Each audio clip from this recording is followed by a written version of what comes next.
alentour candidat en fait. Bon, on va regarder si ça on avance doucement, mais ce qui nous était présenté comme un combat impossible, en réalité, la situation aujourd'hui nous démontre que nous réussissons à faire bouger les choses, que les lignes évoluent en Martinique, que l'opacité financière qui régnait depuis des décennies a vocation à cesser. On nous expliquait partout que les comptes ne seraient jamais publiés, que tout le monde fonctionnait ainsi.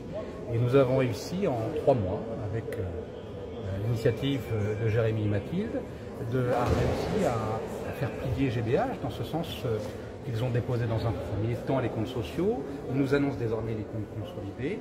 Nous allons savoir dans les prochains jours, de toute façon, quels sont les flux financiers, quelle est la santé financière de ce groupe, si des marges exorbitantes, comme annoncé par l'un de vos collègues dans le journal Libération il y a quelques jours, sont réalisées sur le dos de la population, si, comme le dit notre ministre d'État, ils ont un rôle d'étouffement de l'économie locale. Tout ce qui a été annoncé par les uns et par les autres va être confirmé par l'examen des comptes consolidés. Vous avez dit tout à l'heure que GBH dit avoir déposé les comptes consolidés, vous dites que non, ce n'est pas ce qu'on voulait. Qu'est-ce que vous demandez en fait exactement? Qu'est-ce qui a été déposé et qu'est-ce que vous demandez? Je n'en sais rien. C'est extraordinaire, c'est-à-dire que ça fait 3 mois que nous sommes dans cette procédure. On nous demande simplement à ce qu'on nous transmette les documents comptables qu'ils ont en leur possession depuis toujours. Et on leur demande, ça prend un clic, ça prend environ 1 minute. Et ils réussissent ce tour de force à se réveiller ce matin, à se dire on doit transmettre les comptes consolidés, on va les faire parvenir. Et en réalité, nous n'avons en notre possession aujourd'hui que le justificatif des dépôts sans avoir véritablement les comptes consolidés. Nous, on veut vérifier. On va bien croire sur parole GBH, mais on veut vérifier. Ils ont déjà fait un coup. J'ai le sentiment qu'ils font un second coup en nous présentant des comptes consolidés qui ne le sont pas. Je pense notamment au compte de résultats consolidés. J'ai simplement le nombre de pages. 4 pages pour un groupe qui fait 5 milliards d'euros, ça n'est pas possible. Donc je crois que le groupe GBH a tenté de façon malicieuse, encore une fois, de fuir ses responsabilités et de dissimuler véritablement les flux financiers de ces sociétés. Vous avez parlé de tentative d'escroquerie au jugement, ça veut dire quoi? Je n'ai pas affirmé cela, je m'interroge et nous le saurons rapidement. Il est évident que dès que nous aurons en notre possession, et vous d'ailleurs, les comptes consolidés, en tout cas 10 consolidés qui ont été déposés hier, nous saurons si nous avons les comptes détaillés dans leur intégralité ou si nous avons simplement des comptes succincts.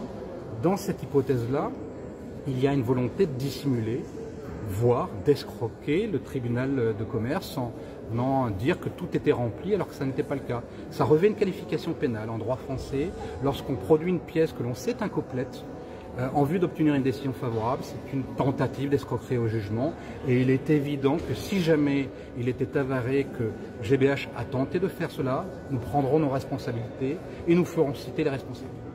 Vous avez évoqué l'article de Libération, nos confrères, sur cette enquête qui a été faite sur les marges de GBH concernant l'automobile notamment.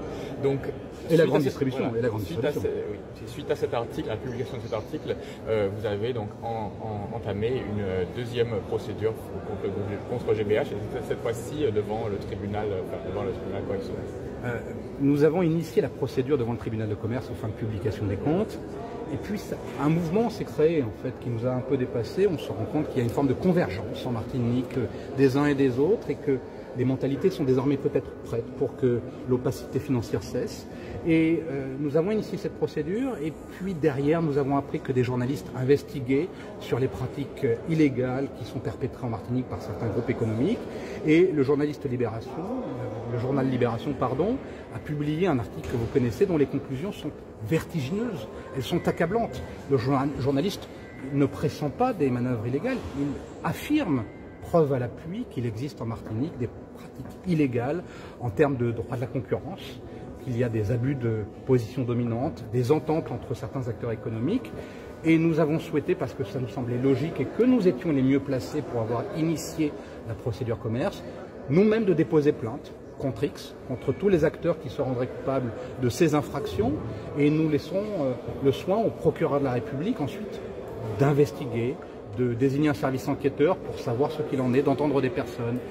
Nous avons ouvert cette procédure à tous les citoyens qui s'estimeraient eux-mêmes victimes de la vie chère et donc victimes des pratiques anticoncurrentielles des acteurs économiques. Donc nous avons recueilli là, au jour de cette audience déjà plus de 500 plaintes qui ont été déposées.